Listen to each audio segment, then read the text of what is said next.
Well, hello to all of you. I obviously don't know if you're looking at this at nighttime or daytime, but you're all welcome. Today we're talking again to Jackie Thomas of the Pink Ladies Organization for Missing Children. Now, when it comes to charities, I look at them slightly different, I suppose, than other people. I can tell you, when you live in a place like Switzerland, and I'm only here because of my wife, I would never come to this country without her being here. In fact, I wouldn't be allowed in the country without her being here, and must be honest, I can live with that as well. But what you find in Switzerland, of course, it's seen as a rich country, and therefore you find mail, lots and lots of paper mail, and they all come from these charities, and they all beg for money. And they all have a very nicely, professionally done brochure, which is supposed to play on your feelings. And then, of course, you take your money out and you give it to them, and now you feel good. But let me tell you, if you go to a place like Geneva, and I'm not too far away from Geneva, and you go to these international charities, including the UN and places like that, and you look at their office blocks, and you look at the people working there, you will find that most of the money which you've donated is really not going for the cause. In fact, it's going into their pockets. And should you travel around in Africa and other places, you always see these people in their fancy brand new Land Cruisers. They live like kings, they act like kings. Every now and then we read in the newspapers and we read and see online that they're being accused of being child molesters as well as female abusers. And I'm not saying everyone, but let me tell you, where there's a smoke, there's a huge fire. In fact, there's a forest fire here. So I'm very reluctant to donate money to any charity. I want to see the books. I want to see how much of that money is actually going to the cause which you think you are donating to. Now, obviously, there's nothing wrong with a charity workers being paid.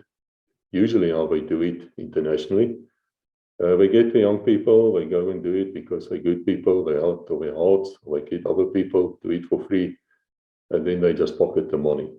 And I have a huge problem with that. And I don't care if you work for them and you have a problem with what I'm saying, write to me. You can even come on this show and I will definitely throw the statistics at you, and at the end of the day, you will understand what I'm talking about. But luckily for us, the Pink Ladies Organization for Missing Children is not like that. What you have here is a genuine deal. You have mothers who is concerned about children, and they would sometimes even use their grocery money to assist and to help to find people who are missing.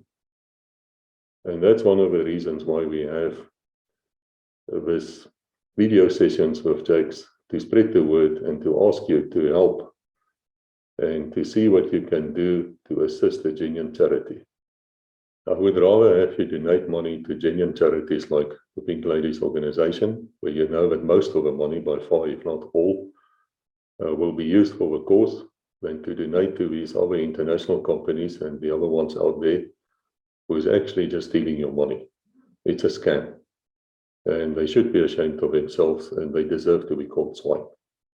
Well, Jax, now that I said what I think about most charities, excluding yours, can you tell us the latest trends? What's happening in the world where you are, where children are missing and you have to find them, or adults can also get lost or missing, sometimes because of crime, sometimes because they have an illness, and sometimes abuse takes place.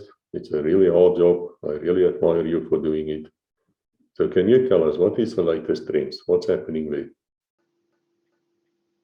With regard to the latest trends regarding missing people, unfortunately, abductions have been on the rise, or in some instances, kidnappings.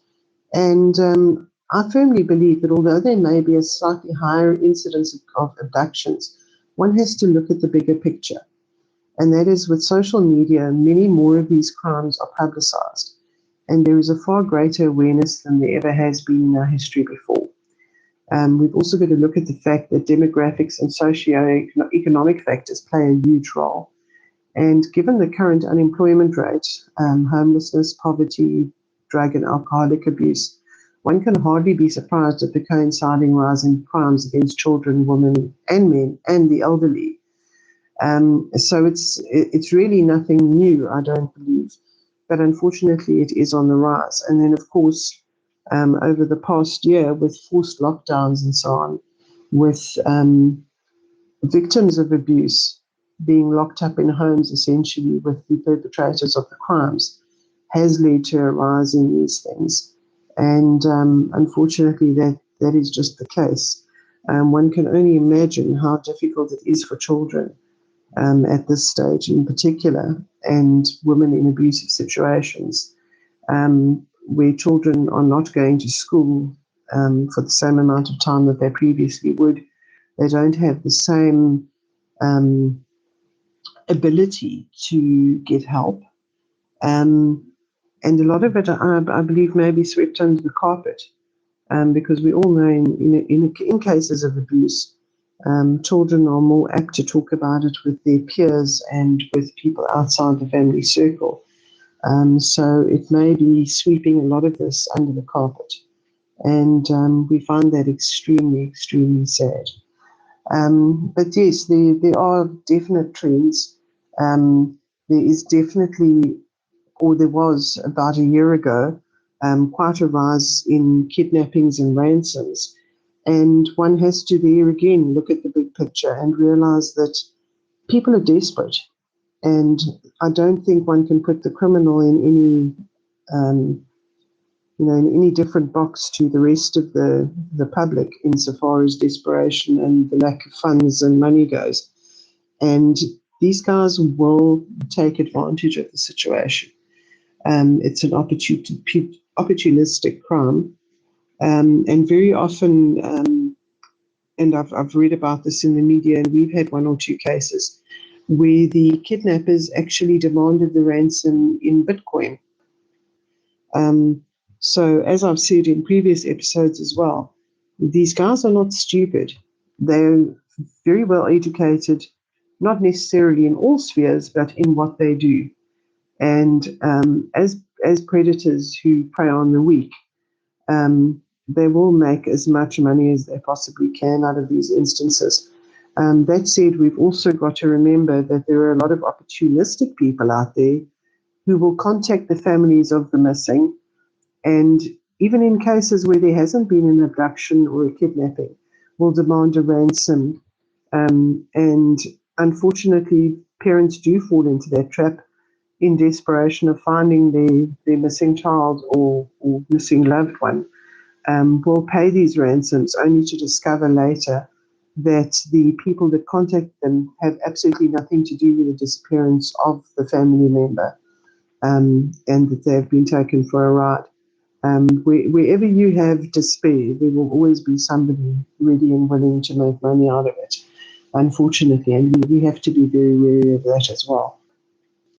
I do understand that I sometimes look very grave when I speak to Jax. The reason for that is this is a very serious subject, especially where children are involved, as well as the elderly and the weak.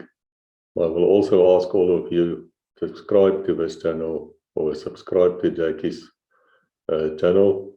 When we find out things, when we have to warn you, when we have to assist you with knowledge, that's how you will find out. That's how you will find out about the latest trends and how to perhaps prevent a child or elderly or the weak from being abused.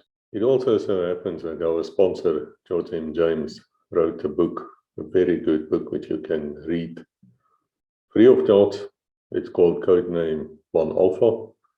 For the first 20 of you will write to me at this address and just mention the word Pink Ladies. I will send the book to you in either Kindle or in EPUB format.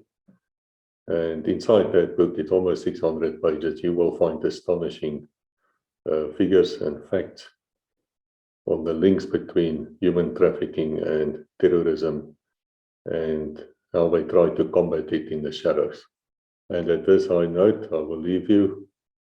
Until next time, Jax, thank you once again.